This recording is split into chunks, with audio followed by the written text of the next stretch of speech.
A couple of weeks ago, I went down a kind of personal rabbit hole where I started to look into some things from my generational background that I wanted to know more about. Um, you might be familiar with this sort of practice if you're interested in your, just sort of your heritage, ancestry, lineage, that kind of thing, the continent where your family originated, that sort of thing. Or maybe you've done this when you've gone to see a new doctor and they need to know all of this like medical history, and you need to know who has had, heart disease or lung disease or whatever in your family, and you need to know a little bit about your genealogy. Well, there's a way of going about this in order to understand a little bit better your spiritual family tree, or sort of like where you originated spiritually when you look back generations in the past. And the reason why I started to go down this process was because the chair of our elder board, Carol Willis, in her sage wisdom, recommended that all of the elders go through a process of identifying and understanding our spiritual family trees so that we could come to a better consensus and understanding about the sort of spiritual or theological underpinnings of what our church is all about. One of the most common pieces of feedback we get when somebody is only interacted with our website and they come to church for the first time is, we couldn't really figure out what you believe because there's really nothing on our website about that. People ask that all the time. What is it that you really believe? And it's because we haven't posted much about that. And it's not because we don't have conviction. It's not because we don't believe certain things. We absolutely do. But we want to lead first with relationship. That's a primary value of our church, is that you belong and you sort of believe along the way. But belonging is kind of our first foot forward. But our elders are going through a process where we're trying to ascertain some of this, kind of come to some consensus on some of these things. And Carol is right in that any theological journey or any theological decision usually is first a journey inward, understanding ourselves and sort of where we come from. And so we've been reading through this book called Spiritual Family Trees. It's a book that helps you sort of go through that process of developing a spiritual family tree. There's several copies in the back if you'd like to take one on your way out and maybe begin this process on your own or with somebody else. I hope that this summer maybe we'll have a growth group around that, limited time to kind of go through some of that sort of thing. Well, in this process, I got to discover a whole lot about my family background that I did not know before. I have one remaining grandparent, and I went to spend some time with her and ask her a lot of questions about our background. There were some things that I learned that were really, really unexpected in that process. I was reminded first of my favorite thing to mention if someone's like, "Hey, what's the most interesting thing about you?" And is that my great-great-great-grandfather on my mom's side invented cream of wheat. So that's my fun party fact. If you're curious about that, you can look it up. His name's Tom Amidon. But on the other side, on my grandmother's side of the family, there's an even more interesting person if you kind of continue to go back in the line, in the lineage. And I learned about this person named Ezra Stiles, who's my great-great-great-great, there's 5, grandfather. Ezra Stiles was the 7th president of Yale University. He was one of the founders of Brown University. He was a philosopher. He was a theologian. He was a pastor. He was a lawyer.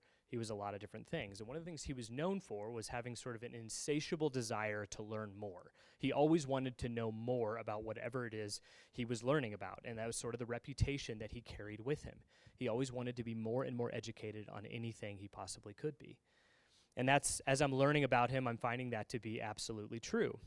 And then I told this to Maggie and Sonny, and they were very excited about this newfound connection to Ezra Stiles. And then Sonny's listening to this podcast that I listen to every now and then, she listens to every now and then, called The Happiness Lab with Dr. Laura Santos. She's a professor at Yale University.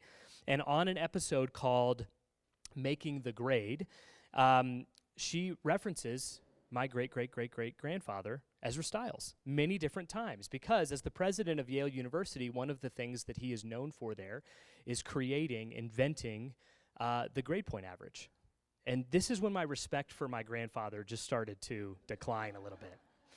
I don't have a great relationship with GPAs, so he's sort of the first person to mention it in writing. He was the first person to group students based on their grades and their performance. And the reason why this was interesting for this particular podcast is because now there continues to be sort of growing and mounting evidence that grade point averages and grades in general don't accomplish the things that we think that they do. They were sort of set out to help us have some sort of incentive and motivation to learn, to grow, to make the grade, to get what we need to in order to make progress in our educational systems. The problem is what, and who among us has not done this? What people tend to do is they tend to say, well, I need to get the grade, and so I'll do whatever I have to do to get the grade, and my motivation is no longer to learn the information. My motivation is no longer to change or to do any sort of system update for myself. It's just to get the information into my brain long enough so that I can take the test to get the good grade, and then I move on. And who among us has not written the paper just to get the grade or studied the stuff in order to memorize it well enough to make the grade on the test, right? And then immediately forgetting it right afterwards. This is the problem with sort of these immediate rewards or these immediate gratifications for the work that we do. And this particular Happiness Lab podcast gets into exactly that, and it's worth the listen. Ezra Stiles is not the hero in the podcast, just so you know. He, like, as it goes on, you're like, oh man, this guy, like, he had a good idea, but it didn't really turn out the way you thought it was going to. This is the case for us in so many areas of life. Whether it's education or in our relationships or in our spirituality or in our jobs, whatever it is, we oftentimes look to get whatever immediate reward is around the corner, and we do what is required in the task to get that done in order to get the immediate reward. And the problem with that is that the reward itself is fleeting. It really is only there for a moment, and it kind of provides as much as it possibly can, and then it goes away. And very rarely are we find ourselves in a system where we are rewarded for long-term change, for long-term growth. I was talking to a friend just the other day. He works in the adult education area, and he said that it is so true more and more as he meets students and clients that people are really just looking for that next accolade or that next reward or that next grade, if you will, in order to get from point A to point B. And I mentioned this a couple of weeks ago. You might remember if you were a part of our Rule of Life workshop. I talked about the rewards that we receive or the incentives that we receive for the things that we do. It can be a really helpful tool in order to motivate you to do something. The problem is what we do is we get these incentives for these single practices, and we don't stack the practices up enough in order to create a rhythm or pattern in our life. You see, it's through rhythm and pattern that we experience long-term change. And so although what I said about incentives was true, if they're left to just the incentives themselves, we'll never really make the progress that we want to make. Our teaching text today comes from Matthew chapter 6, and I think it talks about exactly that. We're going to get to chapter 7 in the coming weeks right before we move over to Lent. We're going to have to come back to the Sermon on the Mount at some point probably this year because we're not going to get to all of it. I'm going to cover a lot of ground today, kind of like I did last week, less in terms of history and more in terms of just sheer text. But it's because I believe that this section needs to be treated as a unit. And you're going to see a common thread that runs through the whole thing, and it's going to end with what I think is extremely wise teaching from Jesus about what motivates us and how we change and how we grow. Starting in verse 1 of chapter 6. Watch out. Don't do your good deeds publicly to be admired by others, for you will lose the reward from your Father in heaven. When you give to someone in need, don't do it as the hypocrites do, blowing trumpets in the synagogues and streets to call attention to their acts of charity. I tell you the truth, they have received the reward, all the reward they will ever get. But when you give to someone in need, don't let your left hand know what your right hand is doing. Give your gifts in private, and your Father, who sees everything, will reward you. Verse 5, when you pray, don't be like the hypocrites, who love to pray publicly in the street corners and the synagogues, where everyone can see them. I tell you the truth, that is all the reward they will ever get. Verse 16, and when you fast, don't make it obvious, as the hypocrites do, for they look miserable and disheveled, so people will admire them for their fasting. I tell you the truth, that is the only reward they will ever get. Verses 19 through 21. Don't store up for yourself treasures here on earth, where moth eat them and rust destroys them, where thieves break in and steal. Store your treasures in heaven, where moth and rust cannot destroy, and thieves do not break in and steal. Wherever your treasure is, there the desires of your heart will be also. The first kind of reward that is described here in this set of text from Jesus' Sermon on the Mount is about rewards that we receive on earth. Sometimes in different translations, this is referred to as like earthly rewards. And the idea there isn't so much the fact that they actually take place in on an earthly setting. It's not so much place-oriented as it is time-oriented. It takes place during this lifetime. It takes place usually immediately afterwards. These are the kind of rewards that are expressed and explained in the first part of this teaching. The kind of teaching that Jesus is getting at here, the kind of reward-based process that Jesus is getting at here, is a kind wherein you experienced instant gratification or you experience some sort of instant reward for the task that you have completed. And you'll notice in this text here that Jesus doesn't condemn this kind of reward. He doesn't create this dichotomy where there's like, these rewards are bad and other rewards are good. He just says, this is all you'll get. He doesn't say that they're bad necessarily. I mean, we all get, different accolades and praises and things when we do something right. We do this with our kids. We do this with ourselves. We do this with maybe our students or our clients. It's a good thing. It's not bad at all. But it's all that there is in that way of thinking, in that way of pursuing change, in that way of pursuing spiritual growth. Jesus identifies three different spiritual disciplines or three different rhythms that people were practicing at that particular time and that we oftentimes practice today as well: generosity, prayer, and fasting. These are all ways that I think we can absolutely grow spiritually, and Jesus doesn't make any comment about whether or not they're effective. But when our motivation is just to experience the praise and accolade for finishing the task, that's all there is.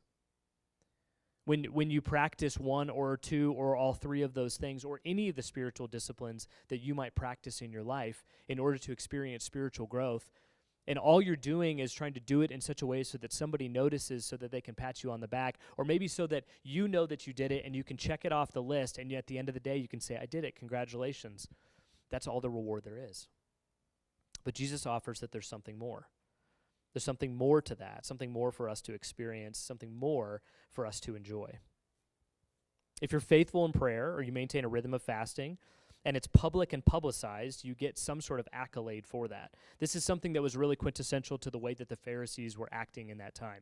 So he says the hypocrite here more than once, but it is pretty clear that he's talking about specifically the Pharisees or those who have Pharisaical aspirations, those who want to be as good as buttoned up as perfect as the Pharisees. Because what the Pharisees had been saying to themselves and to everyone around them for quite some time at that point was, God will show up to you, the Messiah will come to you, salvation will come to you if you're able to follow the law with perfection.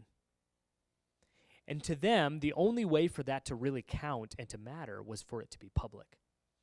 And so Jesus is calling them on the carpet and saying, that's all there is. If you're looking for some sort of praise or accolade for doing those spiritual disciplines, the immediate reward that you're experiencing in that is all that there is. That's all that there's going to be for you. And I can think of times in my life where I've seen this sort of play out for people, and maybe you can too. I can think of times in my life, maybe you've had this experience, maybe you haven't. This is when I was much younger and I was with people who were farther along in life and faith. And I'd be at a restaurant, and before we prayed for our meal, they would make sure that it was kind of when the server was coming back to the table, and then they would ask the server if they wanted to join us in prayer. Okay? So literal cringing is happening in the seats, right? People are just like, oh gosh, I feel really uncomfortable with that. That's happened to me many times in my life, where I've been sitting there and somebody has invited the server or somebody who works at the restaurant to come and pray for the meal. And I guarantee you that after the fact, the person who made that invitation felt great about that. They felt like they had maybe evangelized that person, or maybe they had spiritualized that person's work. That person's work is now worth more because they got, a spiritual tip, so to speak, rather than going on to their next table, which they were probably late to because we had them pray with us for our meal. I've been in situations like that. The gratification, the reward that person experienced in making that invitation was probably all there was. There could have been a lot more. Prayer, a life of prayer, a life defined by prayer, a life where prayer is sort of interwoven through every season and stage of life. that provides for us a long-term system of rewards. That provides for us spiritual growth and spiritual change. But when we look to each experience and hope that it's the one that's going to make us feel better or make the step of growth that we're hoping to make, that's usually the only reward that's actually there. Inviting people to pray with you is not bad in and of itself. I want to be clear about that. But if it's a form of spiritual grandstanding, the good feeling that you get when you do it might be all that there is. It's a fleeting and limited reward for the one-time experience that you're having in that moment. Fasting is kind of a funny thing that Jesus mentions here, and I mean that because in our modern context, we don't do it quite as often. It's not something that people experience or pursue as often as they were in this time. Otherwise, Jesus wouldn't have used it as an example. He obviously felt like he was talking to a pretty broad audience by bringing up fasting. But I talk with lots of different people about their spiritual practices and the rule of life, and fasting does not come up very often. Maybe in the season of Lent, which we're approaching, people will take something kind of off of their plate, literally or figuratively, and they will fast from that thing. But on the whole, we don't practice fasting very much. And I think that that's okay. I don't think that this isn't a like, well, you should probably fast more, because I think that's the opposite of the point that Jesus is trying to make. But he's using this as an example of what in your life are you sort of removing, and what are you hoping to get out of that? If it's simply the immediate gratification that you've done the right thing or done the most spiritual thing, then that might be all there is. The same goes for generosity. If in order to be generous, you need somebody else to notice it, then the reward you're getting in that moment is probably all that there is. The Pharisees, again, the group that Jesus is primarily teaching against at this time, were parading their spiritual devotion, and there's only earthly reward for that. Accolades for task-oriented performances. But at the end of the text that I read, there is something else that's proposed to us. You may have noticed in the bolding of the words that we put on the screen that reward was bolded all the way down until the last section where you saw the word treasure bolded several times. And they're two different words, and I don't think that Jesus was just searching for a synonym in order to kind of mix things up a little bit. I think he was searching for a different word to use to teach them about something that was more meaningful, to teach them to pursue something that had long-term and lasting durability, value that lasted beyond their lifetime, value that lasted beyond their particular moment and their desire for instant gratification. And I think the teaching is true, again, at this modern moment for you and for me. When we pursue a rule of life or spiritual disciplines in order to make growth progress in our lives, we need to be measuring in terms of decades, if not longer. Because it is a pattern over the course of time that these things begin to shape and mold us. And the reward, if you will, isn't immediate. It's not instant gratification. It's long-term, and it's lasting. The word there used for treasure is not about an immediate thing, and it's not about something trivial or superficial. See, when we think of the word treasure, it's kind of a funny translation, because when we think of the word treasure, we think of like treasure chests and pirate ships and stuff. I don't know why, but like that's immediate. I mean, nobody has ever seen, that I know of, has ever seen like an actual treasure chest, but that's like for some reason the way that we think about the word treasure. But the word actually had a different meaning. It meant any kind of store or any kind of great collection of anything. Yes, it could be applied to like jewels and gold and stuff like that, but that really wasn't usually the way it was used. Typically, it was used to talk about a store of grain or a store of hay or a big, a surplus of something connected to their agrarian society. Usually what it meant was long-term provision.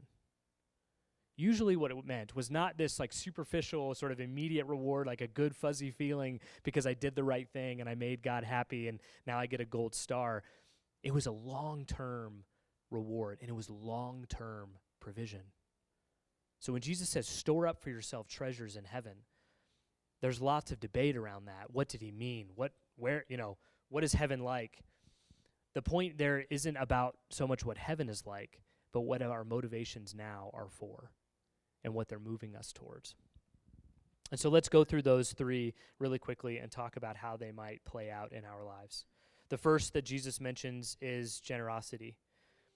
He encourages us to think of this more about how we invest in something over the a long period of time. If you're investing in some sort of a mutual fund and you've looked at it recently and seen like how it's doing, you might find yourself extremely disappointed, right? And the thing that they tell you about mutual funds is it's really not a year over year sort of thing. It's more like a 30, 40 year sort of thing. It's always going to make progress going up and to the right. But if you look at it each year, you're going to see it take some pretty big dives, and it's going to feel pretty discouraging.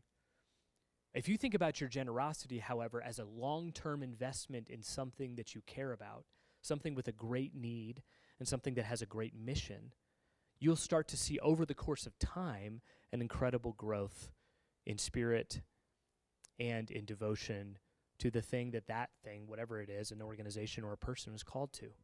It's an investment over the course of time, not a specific time where you give a little bit and then you kind of hope like, oh gosh, that felt really good to be generous in that moment. That's the only reward there is. But when you can give to something over the course of time and you show generosity like you would an investment, storing up treasures in heaven. As for prayer, consider what a life of prayer, a life defined by prayer looks like. So I was with my grandma, as I mentioned, just the other day, and she turns 90 this year. And talking with a person who has devoted the last 4, 5, 6 decades of her life to daily prayer, daily meditation, daily listening, her treasures in heaven, it's not a quantitative thing. It's not like she has more than anyone else. But her investment hasn't been in the immediate gratification of doing the right thing. Her investment has been in a life defined by a pattern of prayer that has become so quintessential to who she is, it's like eating a meal. It's like something that she does because it's just part of who she is. That's a treasure stored up in heaven. That's a long-term reward, a store of something practical and provisional, not just like a flashy, nice feeling sort of thing. As far as fasting goes, like I said, it's different for us now. It's not something we talk about as much, but what are you denying yourself of over the course of a long period of time? 40 days is a long time, so if you choose to fast from something over the course of the season of Lent, my guess is you'll experience some sort of growth by the end of those 40 days. But I would say that is even still a pretty minimal way to look at the way fasting could impact your spirituality over the course of a long period of time. Consider that. What would my life look like if I were to deny myself of something for a long time? Again, let's measure things in years, if not decades. We're so accustomed and conditioned to thinking that if we can't have a meaningful spiritual experience in a church service or in a worship gathering or in a spiritual practice, if it's not immediately meaningful, then it probably wasn't really worth it. It probably wasn't really good for us. But I can tell you this.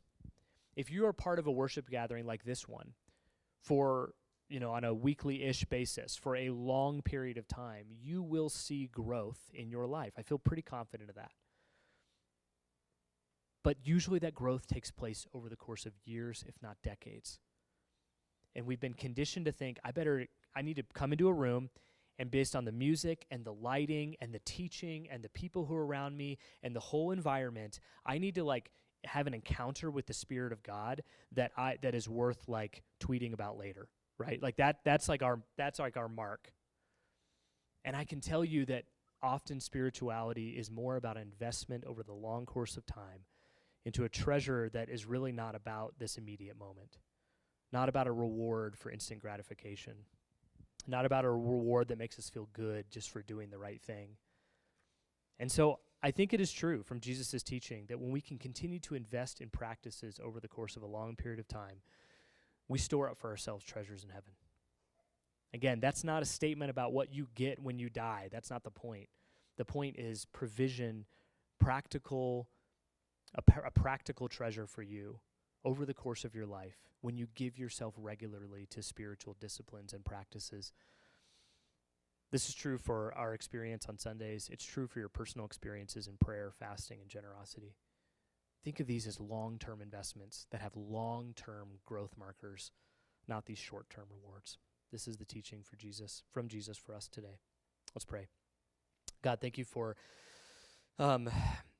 Thank you for the Sermon on the Mount and all that Jesus covers in it.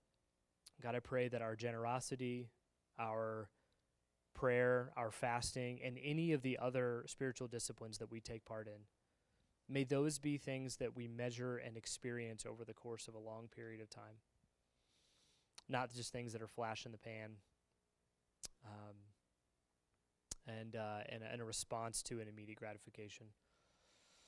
I pray that that's true of our church, that we would give ourselves to the way of Jesus for the next decade, and the one after that, and the one after that. Just like the faithfulness of my grandmother, may that continue to be true of me and the people in the room. We thank you, Lord. We pray these things in the name of the Father, and the Son, and the Holy Spirit. Amen.